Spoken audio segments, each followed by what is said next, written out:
Welcome to ILTV's Israel Daily. I'm Lauren Izo. Coming up in this edition. In an interesting twist, Jordan blocks Netanyahu's airplane from flying through its airspace, forcing him to cancel a historic visit to the UAE. For the very first time since 1992, Israel's left-wing Meretz party may not have enough votes to make the Knesset. Tamar Zandberg is joining us live. And after years of being patient, hundreds of Ethiopian Jews land in Israel to join their families.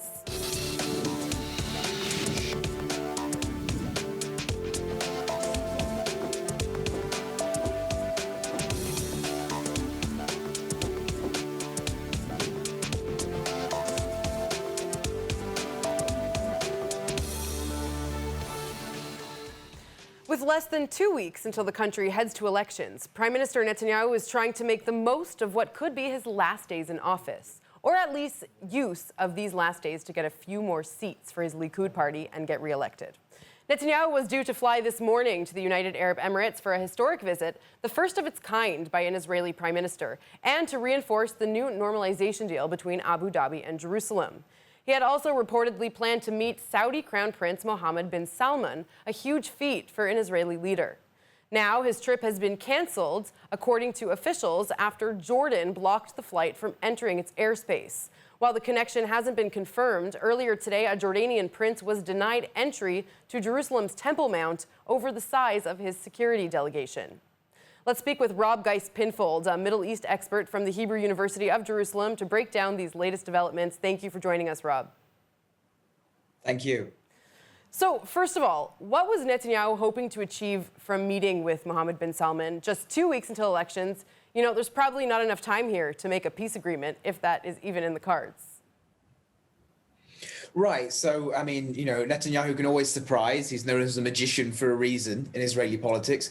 But pundits were basically in agreement that this was all about the elections. I mean, you hit the nail on the head there. This wasn't about a new agreement per se. It was about Netanyahu flaunting his foreign policy successes, those unprecedented and completely unexpected peace agreements in the form of the Abraham Accords. And basically, he's trying to put them at center stage. You know, he's got his fight against the coronavirus. And also he's got these unprecedented peace agreements with the Arab world. He wants to go into the election emphasizing both the vaccination campaign and his warm and friendly ties with these countries with whom Israel had never had any relations. So I think Netanyahu will be pretty upset because for him, this is a chance for him to really show off just 2 weeks before the elections that's been undermined by these developments.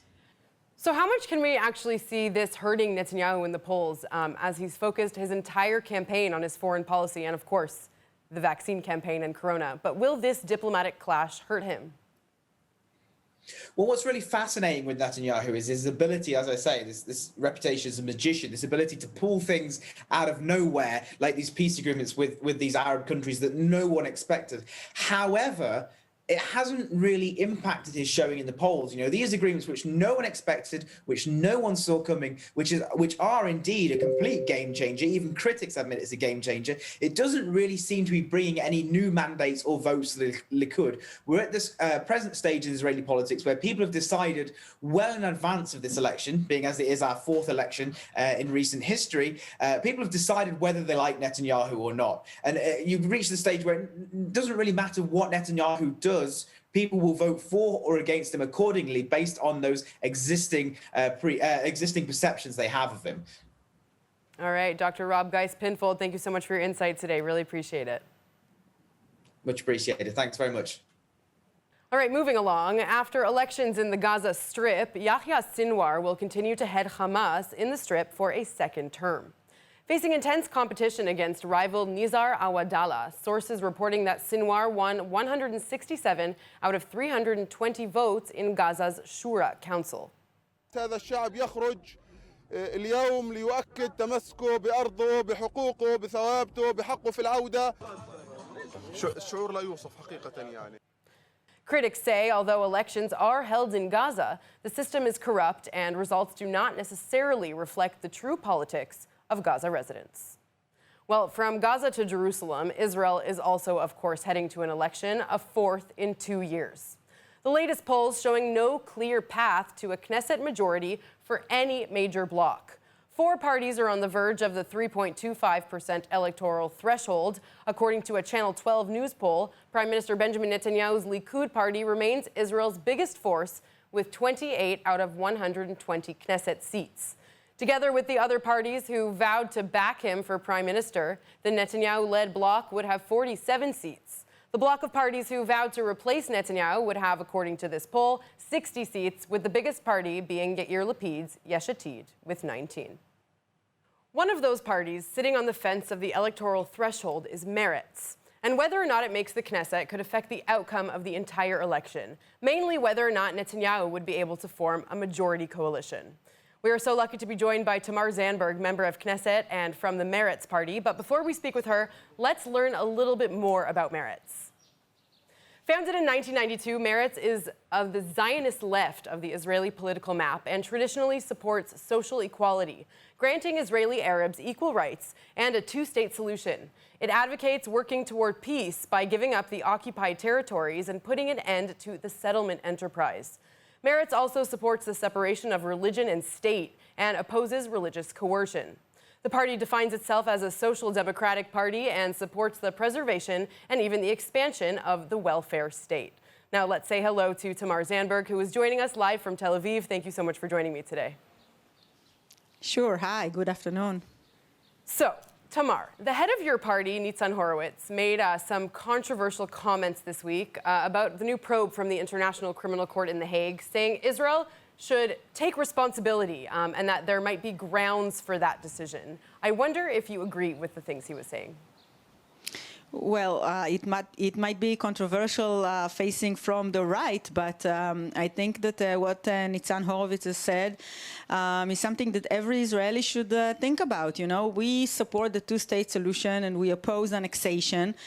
First of all, for the sake of Israel, because this is the best plan for its future, and second, because this will prevent us from being interrogated by international tribunals like Hague or others. We are the ones saying that Israel should turn to another direction, sit and talk with the Palestinians rather than fight in ongoing rounds of violence every few years, stop building settlements and stop declaring that we intend to annex the West Bank. And then we will ensure a safer future for Israelis and also prevent ourselves from being questioned and criticized by international forums. So there's been a lot of talk that Meretz may not make it past the electoral threshold in this coming election, which would be the first time since 1992. If that happens, what do you think that says about the makeup of our country right now? I cannot imagine such a situation. You know that this coming elections is the first time since the 80s that the Kach, the party of Kahana, is about to enter the Knesset. This is an organization that is declared a terror organization in the US. And also is forbidden from running to the Knesset here in Israel. Now Itamar Ben-Gvir joined with Smotrich are about to enter back to the Knesset, and Meretz, founded by the late Shulamit Aloni, the great warrior for civil rights, is about to disappear. We cannot imagine such a reality, and this is why I'm sure that the Meretz, the left-wing voters, will come back home and vote Meretz and save us from falling under the threshold. And I wonder if you could expand on some of the possible alliances, coalitions that Meretz is looking to make in the upcoming government. Yes, Meretz as a left-wing party is seeking to cooperate with other center-left to create a big bloc as strong as possible, to join in a government that maybe will have some more right-leaning factors, but could together form a government that will oppose annexation, that will oppose hurting the Supreme Court and the rule of law of Israel, and will be able to push towards peace, social justice, and the rest of our values. All right, Tamar Zanberg, thank you so much and best of luck in the coming election. Thank you so much. A fourth election in 2 years is not without reason. With Benjamin Netanyahu's Likud party unable to form a majority coalition 3 times over again as he faces corruption charges and a global pandemic, Israelis are skeptical that this coming election will see a fruitful and lasting result. Let's speak with member of Knesset from Likud, Mai Golan. Thank you so much for joining me today. Thank you for having me. So I was just speaking with Tamar Zandberg from Meretz, and she mentioned to me that Israelis have largely lost their trust in Netanyahu. How do you respond to that? Well, it's complete bollocks, because if they would have lost complete trust in Netanyahu, they wouldn't have voted over and over and over again. And Likud with Prime Minister Netanyahu wouldn't be the biggest party that has, ever been in the last decade. Listen, opposition will say what the opposition say, but in the end of the day, the voters decide, and we take it out to the voters. We tried this unity thing, we tried this rotation thing, it didn't work, it won't work again, and no one has a steady, safe coalition without Netanyahu. That's the fact, and no one wants to go to fifth elections. That's why we're going to these elections. I truly hope that the voters and the public will actually go and vote and give a real resolution and real decision to what this government needs, because this country needs a strong, steady government. And I, for one, can tell you, not because I'm in Likud, really, let's put sarcasm aside, but because when you see what's out there and when you see what Benjamin Netanyahu, the Prime Minister, has brought to this country for the last decade, I don't know how someone can say that he's so bad for this country. The economic is the strongest and the best that it has ever been. We have foreign relations with the world that we have never dreamed of.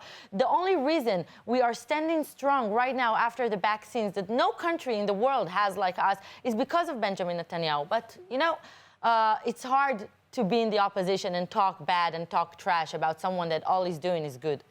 With that said, Netanyahu is facing corruption charges, and there have been several members of Likud that have actually finally decided to leave the party and not support him anymore. Why did you decide to stay? Well, first of all, the people who left are not really, two of them. Let's not, Shasha Bitton and Michal Shir really just came to Likud 2 minutes ago. Sharon Askel always went against. I don't think she was ever true Likud member. She came from all kinds of other opinions. And Gideon Sa'ar and Zev Elkin, well, look, when you are being pushed aside and you feel bitter, that's what happened. That is what's happened, and I can't blame them. They make their own choices. It's theirs. I, for one, think it's a huge mistake.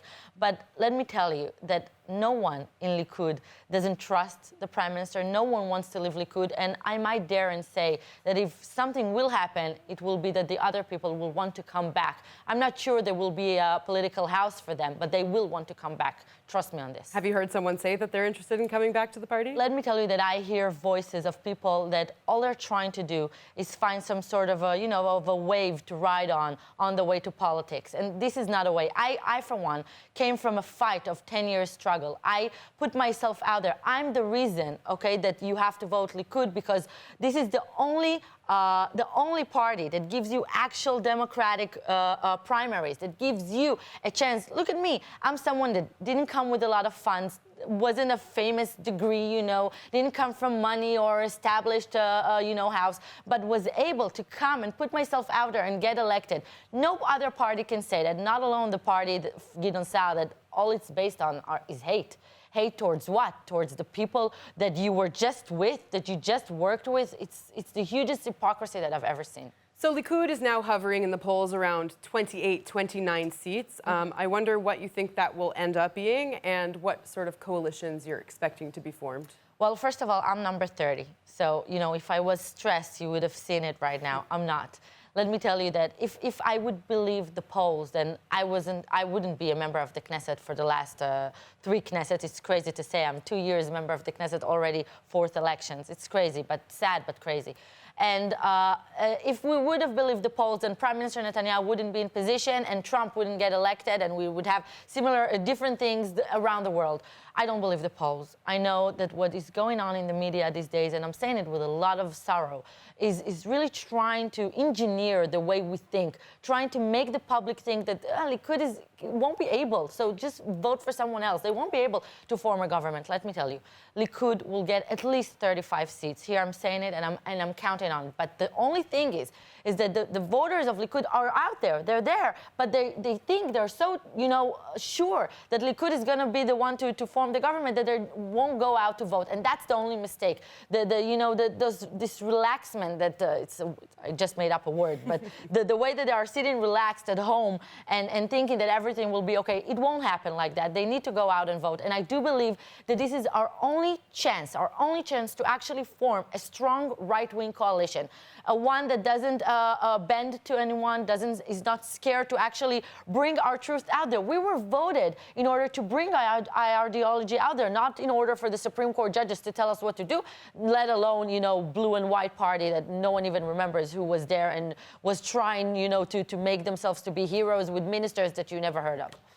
Netanyahu was doing a lot of work in this election campaign to court Arab Israeli voters, the Arab Israeli community. I wonder if you think that tactic will work. Well, I really don't think it's a tactic. Let me tell you. It's funny, because no matter what we do, it's not good. If we don't help the Arab citizens, then we're racist and we're fascists. And if we do help the Arab citizens, then we're trying to court them and we're trying, to only get their votes for elections. Let me tell you, it's a fact, something that's a fact. The Prime Minister, Benjamin Netanyahu, and this government is the only government that gave the most money, and I'm talking about millions and millions, to the Arab community. It's the only government that wanted to open and did open, even though they objected to it, did open police stations in order to try and fight the crimes that has been happening in the Arab sector. And who was against it? Who was against it?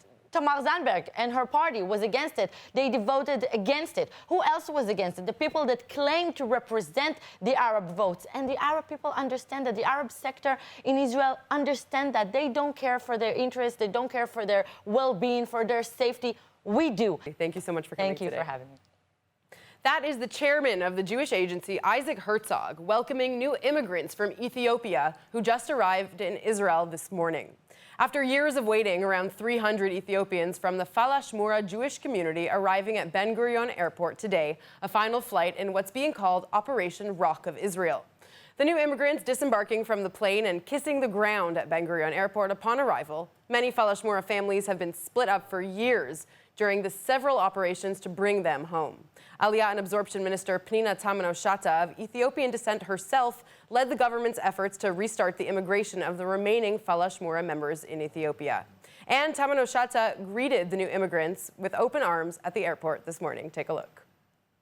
מי היה מאמין שתוך זמן קצר אנחנו השותפים העיקריים שיצאנו לדרך לפני כמה חודשים. באמת, לא כולם חשבו שנצליח לעמוד ביעד, אבל ברוך השם, אנחנו מצליחים היום להשלים משימה חשובה של מבצע צור ישראל על העלאתם של 2,000 בנים ובנות להורים שנמצאים בישראל וממתינים הרבה מאוד שנים, אנשים שממתינים 20 שנה ואנשים שממתינים גם יותר. More than 5,000 more members of the Falashmura community still waiting to enter Israel. Well, it's been 5 whole days since Israel launched its Green Passport program, allowing Israelis who have been vaccinated to enjoy a return to normal life, like going to restaurants, hotels, and movie theaters. The Prime Minister yesterday taking a stroll through Bat Yam, taking photos with passers-by, and even congratulating a couple getting married. But according to the Jerusalem Post, it might be a bit longer until Israel's green passports are valid in other countries, as Israel is far ahead of other nations in its vaccine drive. Meanwhile, Israel's health minister has approved a plan to give returnees from abroad electronic bracelets to ensure they don't break quarantine. The country will hand out 5,000 in the next week alone. Let's take a look at the latest numbers. The health ministry recorded 2,802 new cases on Wednesday, and the infection rate has gone down to 2.9%. There are 645 Israelis in serious condition, with 211 on ventilators. The death toll is 5,955. More than 5 million Israelis have had 1 dose of the vaccine, and 3.9 million have had 1. Well, a new TV show is highlighting stories from the IDF and bringing exclusive stories straight from soldiers to a screen near you. FIDF Live, a project by the Friends of the IDF, is launching a new bi-weekly show hosted by Joel Chasnoff, a former lone soldier himself. Take a look. Basically, this is our post. This is where our battalion stays. So you guys are search and rescue? Right. So tell me a little bit about what you do and the mission of Ram Battalion. This is a good question because we have a pretty meaningful tafkid. In the daily life, you know, we are like combat soldiers. It means that we are here to defend the country, to defend the persons. But in time of war, we have like a certain rescue specialty. It means that we are here to save lives. We went to Brazil, we went to South America, we went to Philippines, to a lot of places. So basically, this is pretty meaningful, and it's a good job. Okay, let's speak to Rabbi Stephen Weil, the National Director and CEO of the FIDF. Thank you so much for joining me today, all the way from New York, correct? Lauren, it's an honor to be on your show, and we're a big fan of you and the show. Wonderful. So tell me first, what is the FIDF about, and why did you decide to launch this new project? We're trying to connect American and Panamanian Jewry with Israel. And that's really through supporting the soldiers, through supporting the future of Israel. These few 100,000 young men and young women, they're the future of the Jewish people in Israel. And we're investing in them now, educationally, otherwise, to give them the opportunity for them ultimately to transform our future. So I understand that the host of the show is a former lone soldier himself, and you are also a former IDF soldier. So why is it so important to you to highlight these kinds of stories? Obviously, there's a personal connection there. Our goal really is to connect American Jewry. And the way it is one soldier at a time, one battalion at a time. And it tells the story of Israel, because the story of Israel is young Jewish men and young Jewish women from backgrounds of 70 different countries, multiple cultures, religious backgrounds. And unfortunately, we can't bring people to Israel during COVID, during the quarantines, but we can bring their story, the story of Israel, to America. And that's what we're doing. Can you give us an idea of some of the stories we can look forward to watching on your new show, FIDF Live, and some of the subject matter that you're going to cover here? So just a few examples. I don't know if you have a chance to see International Women's Day. We featured women in the IDF. That was one issue. Another issue that we're dealing with is the IDF gives everyone a second chance on life. Meaning no matter what kind of a background someone's had. You have a young man who's been in juvenile prison 2-3 times already, has a 9th grade education. You have a young woman who's been selling her body for sex in order to have drug money from the time she was 13 years old. What does the IDF do? It teaches them self-respect. The Jewish army is like no other army on earth.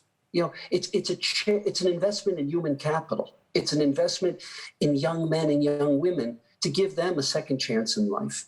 So it takes from on one end, la creme de la creme, that we all know those stories, mehakatza la katza, and on the other hand, the most challenged in society. In places, most places on earth, those people are cursed, and they're a burden on society. In Israel, they're given the wings to fly. And those kind of stories we share. We share every dimension and every aspect of the Jewish world, of the Jewish people. They're the face of Israel. Wonderful. We will certainly keep a lookout for more episodes of your show. Thank you so much, Rabbi, for joining us today. Really appreciate it. Lauren, it's an honor to be with you. And on that note, let's take a look at the weather forecast with Chana Rifkin. Hi, Lauren. We're looking at lows tonight as follows. The northern region getting to 49 degrees Fahrenheit or 9 degrees Celsius. The central region at 58 degrees Fahrenheit or 14 degrees Celsius. And then the southernmost region at 61 degrees Fahrenheit or 16 degrees Celsius. And now moving into the weekend, clear skies expected for the most part, as northern and central regions expecting to get into the low to mid 60s, and the southernmost region hitting the 70s and 80s. That's all. Back to you. Thanks, Chana. And now, just before we go, let's take a look at what's going viral in Israel.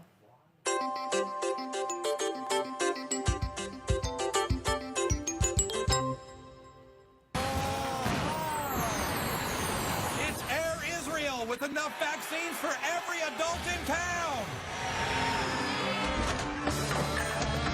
I tend not to watch South Park because I'm a Canadian and they tend to make fun of Canadians, but this is actually really hilarious. All right, that's it for today's news. Today's exchange rate is 3.31 shekels to the American dollar and 2.63 shekels to the Canadian dollar. For more news from ILTV, please like ILTV on Facebook, follow us on Instagram, and subscribe to our YouTube channel. Don't forget to visit the all-new and improved ILTV website at iltv.tv and subscribe to our newsletter for the latest updates while you're there. I'm Lauren Izzo. Thank you for watching.